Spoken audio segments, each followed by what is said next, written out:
বাংলাদেশে আওয়ামী লীগ সরকার সামনে 100 বছরের মাধ্যমে আর আসবে না।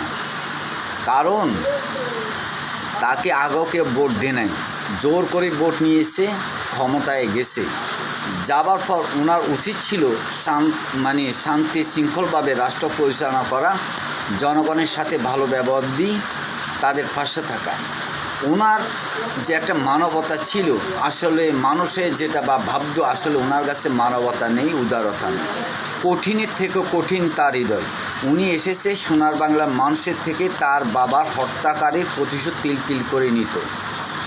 উনি যদি রাষ্ট্র পরিচালনা করতেন তাহলে এতগুলো স্মৃতি সৃষ্টি কেন হয়? যেমন আপনি মেধাবী ছাত্র পৃথিবী থেকে চলে গেছে, তারপরে আসেন, এরপরে যায় অনেক মাওলানা খুন গুম হয়েছে, তার অধীনে বাংলাদেশের মানুষের সুখের গুণ নষ্ট করেছে। আরও কি আসবে? আর দেখেন এখন যে যাবার পরে যে গোপালগঞ্জের মানুষ এত যে নিম্ন আচরণ, একটা মেয়ে সেনাবাহিনীকে যেভাবে গালি দিচ্ছে, আমার ওই মেয়েকে এনে অন্তত স্টেশনের লোক দিই তাকে সোদাইল হয়। এত নিকৃষ্ট মাগি ব্যবহার করতেছে বাংলাদেশ সেনাবাহিনীকে। খানকি মাগি যেভাবে গাইলাতেছে, সেনাবাহিনী মনে হয় সেনাবাহিনী হিতি চিনিনি। সেনাবাহিনী যদি নল হিতি সোদা দিয়ে ঢুকে দেয়, হিতির বোধা দিয়ে যাবে।